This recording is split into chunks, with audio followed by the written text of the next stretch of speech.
This video will walk you through the tutorial section of Lecture 7 of the UWS MTeach course that I take.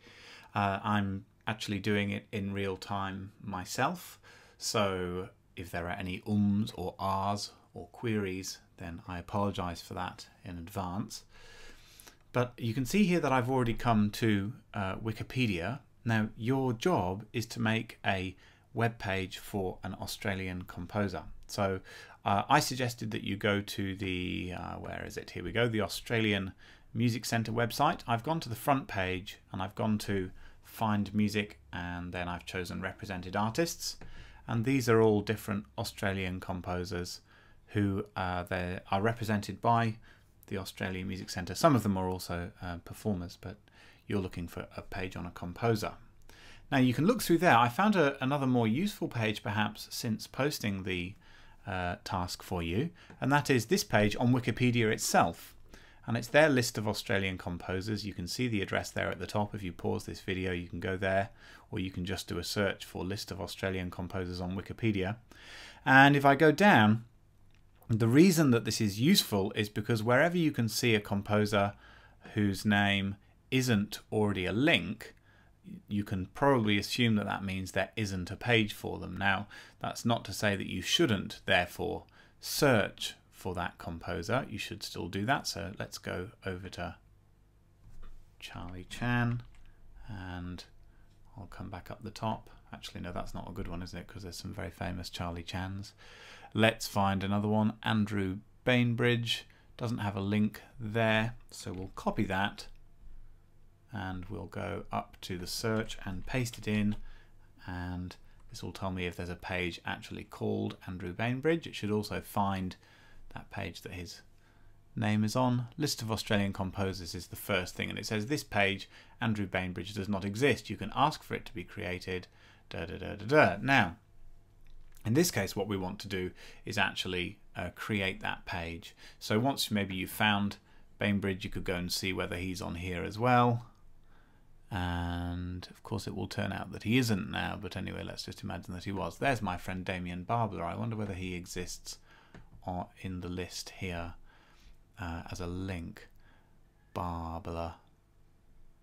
There we go. He's not a link either, so maybe we need a page on Damien Barbler. One of you can do that, perhaps. Very fine composer, also a composer in residence at MLC. And I'm just checking here. Yeah, so again, there's no page. It recognizes he's on there, but it doesn't have a page called Damien Barbler. So what you'll need to do once you've identified a composer is to actually log in and create that page. Now, if you have a look up here under Login Create Account, you can use that if you've already signed up for an account in Wikipedia before, or you can sign up for one now. So for instance, I don't have an account yet. Actually, I do, but I'm going to sign up for one under my new email address. What would you like to be called on Wikipedia? So I can go down into here, and I need to type in that fuzzy letter, half left, and give myself a username, which is going to be Composer Home. My password, I'll just use a simple one for now. Hopefully this isn't one that's got something that's very difficult to do, and I'm going to use this email address, james@composerhome.com. I already have one for my aftertrace, but I want just to go through this in case any of you are signing up for it as well. You can also choose to be remembered. Don't tick that if you're working in the lab. Now, because other people will be able to get into your Wikipedia account.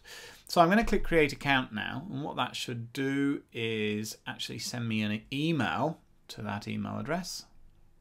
Okay, it says login successful. So what I'll do now is just off screen, I'm checking my email, and there we go. I've got an email address. I'm going to click on the link there. I'll just bring it back over to this screen. Confirm email address. You can see it says your email address has now been confirmed. So I'm in. Learn what you can do. And this is more interesting stuff, and be a part of Wikipedia. So if you go and have a look at one of the pages I link to, that was on the community guidelines for editing, you can see that there's a lot of information here about how to edit a page, editing sections, creating links, and so on and so forth. So if you really feel that you don't know enough to do it, then just go and have a look at these pages. However, I think you'll find that now you've got experience doing WordPress blogs, that actually it's pretty much the same kind of process. Once you've signed up for an account, you can then immediately start building your page. So I actually find the quickest way to do it is to go through the page wizard. So if you just type Wikipedia page wizard into Google, that gives you the page, the Wikipedia article wizard, which sets you up very quickly. I can never remember how to get to it from within Wikipedia. So you need to be logged in to get here, and then you can just simply choose create an article now, which as you can see it says for new users, so it'll step you through the process. Now, the first thing that they want to know is that you haven't already chosen a subject that's listed there. So again, make sure that you've actually done your search on the Wikipedia site and that it doesn't exist. I don't need to do that, so I've already done it. So it says here, make sure that you're not writing about yourself. One of the guidelines is that you don't, you can see here, write about yourself. So even though I'm an Australian composer and there isn't a Wikipedia page for me, I'm not about to start writing about myself. I'll leave that to one of you to do, but if you do, you need to be nice. Okay, now it says I'm writing about someone else. Well, I've decided I'm going to write about another friend of mine, also is a composer at MLC, called Paul Stanhope. I actually can't believe that there isn't already a Wikipedia page about Paul, given that he's won several prestigious international composition awards over the years. So I've chosen the person, and it says notability. They want to know it is actually about a notable person. So I think you can assume that anyone who's represented by the Australian Music Centre, which isn't an open selection, you actually have to go through their panel to be accepted, so therefore they are a notable person in this context. So you can click that button. Yes, it's a notable person. Again, they're checking that you're not writing about yourself.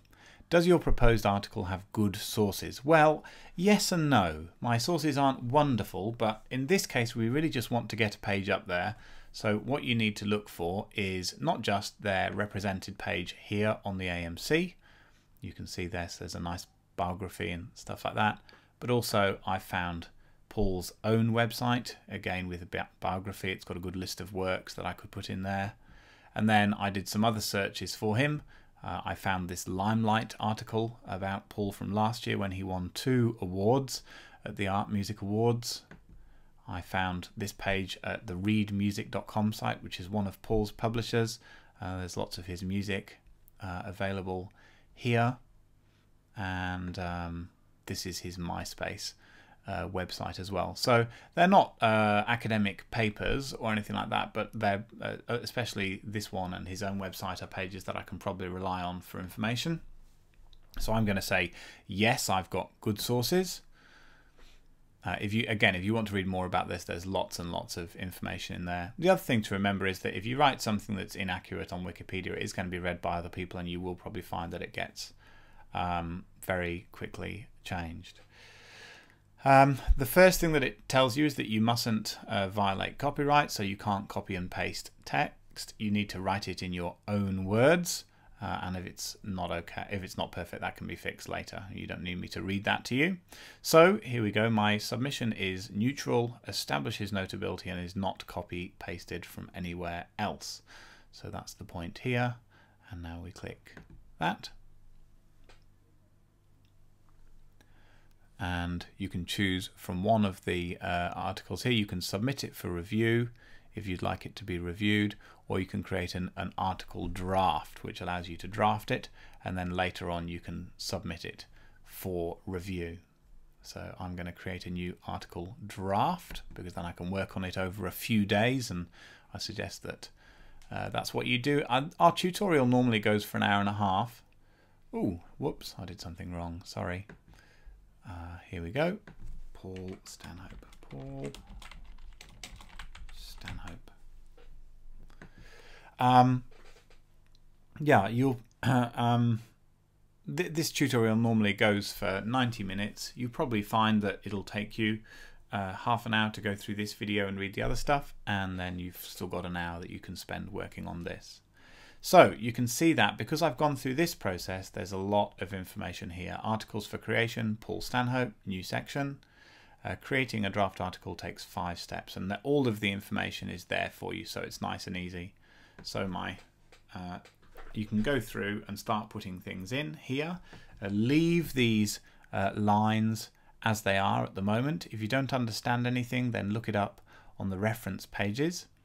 And when you've finished typing your article in, it doesn't need to be long. I'd be quite happy for you just to put a paragraph in your own words about the composer, and maybe list a few works, and then put your sources at the bottom.